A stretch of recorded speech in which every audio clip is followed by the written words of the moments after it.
खासदार सुप्रिया सुळे बोलतायत, थेट जाऊयात. खेळ खातं केंद्रामध्ये माझे सहकारी जरी वेगळ्या विचारात आम्ही काम करत असलो तरी किरण रिजिजूंनी खेलो इंडिया नावाचा जो उपक्रम केला तो देशात खरंच या संपूर्ण क्षेत्रामध्ये प्रचंड नवीन मुलांना त्याच्यात संधी मिळाली. त्यामुळे एकीकडे देशामध्ये सगळ्या राज्यांमध्ये खेलो इंडिया इम्प्लिमेंट होत आहे आणि दुसरीकडे महाराष्ट्रामध्ये रमी राव यांना ही जबाबदारी दिली जाते. खेळ असेल, मायनॉरिटीज असतील, या सगळ्यांचे इश्यू अतिशय गंभीर असतात आणि सरकार तेच आहे.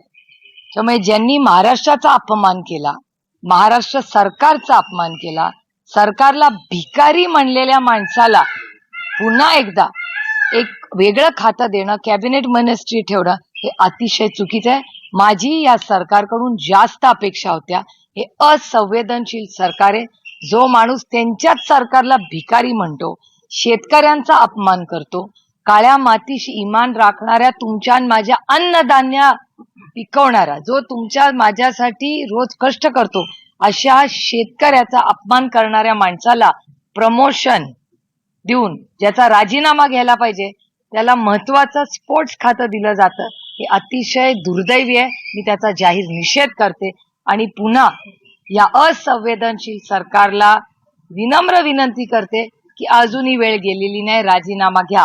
आज नाही उद्या ते परत काहीतरी करतीलच तर राजीनामा देईल. मोठी त्यांना किंमत या सरकारला मोजावी लागेल. हा माझा आहे, तो रेकॉर्ड करून ठेवा. भावनांशी खेळतंय की त्यांना क्रीडा मंत्रालय देऊन. अर्थातच खेलो इंडिया हा केंद्र सरकारचा फ्लॅगशिप प्रोग्राम आहे. मुलांची करिअर्स होतात. आजच सकाळी सिंहगडची एक कुटुंब आलं होतं, त्यांची लेक आज स्केटिंग मध्ये एशिया मध्ये खेळते. अशी रोज कुठल्या ना कुठल्या प्रत्येक घरामध्ये क्रीडामध्ये करिअर करणारी प्रत्येक युवा पिढी असते आणि त्यांना भिकारी, शेतकऱ्यांचा अपमान करणारा, 1 रुपया पण काय, सरकारला पण भिकारी म्हणतात, शेतकऱ्यांना पण भिकारी म्हणतात, नंतर पत्ते खेळत बसतात. मग पत्त्याचं काही डिपार्टमेंट या सरकारने काढून रमी रावना त्याचं मंत्री केलं तर माझं काही म्हणणं नाही. आजच एक जोक आलाय माझ्याकडून एका कार्टुनिस्ट कडे की त्यांना सांगितलं जावा खेळा, तुम्हाला आता क्रीडा मंत्री केलंय. हा जोक पर्यंत ठीक आहे हो, पण मला खरंच सांगा, खेळासाठी करिअर म्हणून मुलं आजकाल बघतात. त्यांना असे रमीराव म्हणून मंत्री देणार असतील, काय आदर्श देणार आपण? इकडे किरण रिजिजू खेलो इंडिया देशात चालवतात आणि दुसरीकडे महाराष्ट्रामध्ये रमीराव कामाच्या वेळात पत्ते खेळत बसतात. ही कुठली संस्कृती? हे दुर्दैव आहे आणि महाराष्ट्रासाठी खरंच अतिशय दुर्दैवी आहे. तरी मात्र एकीकडे देवेंद्र फडणवीस सातत्यानं मंत्र्यांना समज देत आहेत, संधी देत आहेत. ते म्हटले की आता ही शेवटची संधी आहे, मंत्र्यांना समज देऊन भागणार आहे का?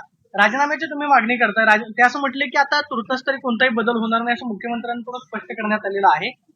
जे काही झालेलं आहे ते आम्ही केलेलं आहे. आता ही शेवटची संधी आहे मंत्र्यांसाठी. आता शेवटची संधी म्हणजे अजून काय करायचं ठेवलंय यांनी? पार डान्स बार पर्यंत पोहोचलेत मंत्री.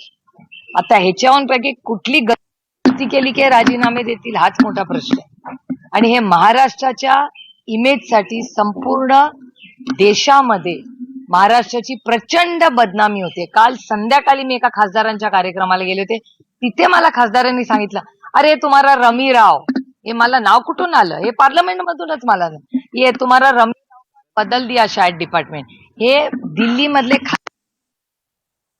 दुर्दैव आणि सगळ्या पक्षाचे. असं समजू नका की एक ते बोलणारे विरोधी पक्षातले, सत्तेतल्या पण लोकांचं तेच मत. मॅम, काल मालेगाव ब्लास्ट मध्ये जो वर्डिक्ट आला आहे, सगळे जे आरोपी होते त्यांना निर्दोष जे आहे सांगण्यात आलं आहे. तुम्ही या सर्वात पहिले तुम्ही या वर्डिक्टला कसं? हे बघा, एक वर्डिक्ट आहे, शेवटी कोर्टाचा मान सन्मान केला पाहिजे. आता त्या ऑर्डर मध्ये काय, मी ती ऑर्डर काल वाचलेली नाही, पण ती ऑर्डर मध्ये काय त्यांचं म्हणणं आहे हे वाचल्याशिवाय पूर्णपणे बोलणं योग्य राहणार नाही, कारण का विषय संवेदनशील. पण सर, संघ संचालक मोहन भागवत यांना धरून आणण्याचा आदेश होता आणि त्यांना म्हणजे त्या गोष्टींना घेऊन दबाव होता, असा एक निवृत्त पोलीस अधिकारी आहे महबूब मुजावर, त्यांनी असा मोठा खुलासा केलाय. एटीएसचे ते अधिकारी. आपण कसं विश्वास ठेवणं, काय म्हणजे कशावरनं? हा महत्वाचा मुद्दा असा आहे की कोर्ट ऑर्डर मध्ये ते आहे का? कोर्ट ऑर्डर मध्ये असेल तर आपण त्याच्यावर चर्चा करू. इतक्या वर्षांनंतर काही स्टेटमेंट्स, आणि आजकाल ना पार्लमेंटमध्ये पण ही पद्धत झाली की लोक पुस्तकं लिहितात, त्या पुस्तकातल्या काही गोष्टी आउट ऑफ कॉन्टेक्स्ट वापरल्या जातात आणि लोकांची बदनामी केली जाते. मला असं वाटतं विषय अतिशय संवेदनशील आहे, त्याच्यामुळे आपण सगळ्यांनीच त्याच्याबद्दल संवेदनशील पद्धतीनेच बोललं पाहिजे. ताई, बीडच्या महादेव मुंडे प्रकरणामध्ये एसआयटी स्थापन करण्याचे आदेश जे आहेत ते फडणवीसांनी दिलेले आहेत. याआधी आपल्याला माहिती आहे की बीडमधलं संतोष देशमुख हत्या प्रकरण असेल, त्यामधला मुख्य आरोपी अजूनही मिळत नाही. दुसरीकडे महादेव मुंडेंचं हत्या प्रकरण असेल, त्या प्रकरणाकडे नक्की तुम्ही गृहमंत्री खासदार सुप्रिया सुळे बोलत होत्या. माणिकराव कोकाटे यांच्या खाते बदलावरती त्यांनी टीका केलेली आहे. कोकाटेंसारख्या लोकांना अजून किती संधी देणार असा सवाल त्यांनी उपस्थित केलाय. महाराष्ट्राची प्रचंड बदनामी होती असं सुळेंनी म्हटलेलं आहे. पत्त्याचं एखाद्या डिपार्टमेंट काढून